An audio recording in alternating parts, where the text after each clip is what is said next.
In today's video, I'm going to teach you to view open interest on TradingView. Open interest shows how many contracts are currently open in a market, and it's a powerful way to gauge participation, liquidity, and potential pressure behind a move. Think of it as a companion to price and volume that helps you understand whether new positions are entering or old ones are closing. Start by opening your chart on TradingView for the asset you care about. For standard open interest data, you'll want a futures or crypto perpetual contract rather than a spot market. If you're on spot, you may not see any open interest at all, so switching to the appropriate contract is key. Next, head to the top of your chart and click the Indicators button. It looks like the FX icon. In the search bar that appears, type Open Interest. TradingView will list both built-in and community options. The built-in open interest indicator is the simplest way to get started, especially for supported futures and crypto markets. If you're looking for more advanced views, explore community scripts such as Open Interest Overlay, Aggregated Open Interest, or OI Delta.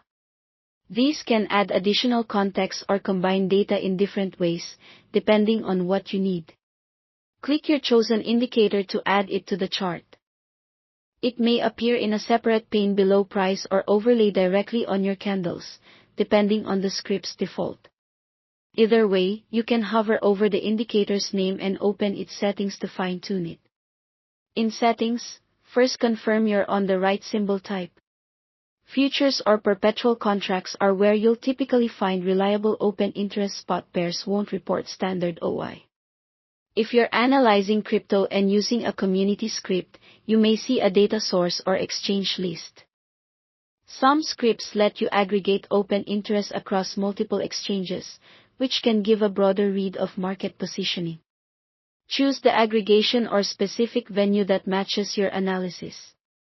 Finally, adjust the display. You can show open interest as a line, overlay it on price, or present it as a table when the script supports it. Pick the view that makes comparisons easiest for you. A line in its own pane is great for tracking trend and divergence, while an overlay helps you see changes relative to key price levels.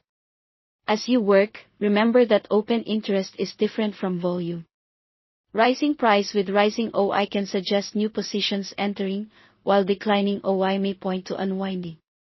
Use it alongside price action and volume for a more complete picture. That's it.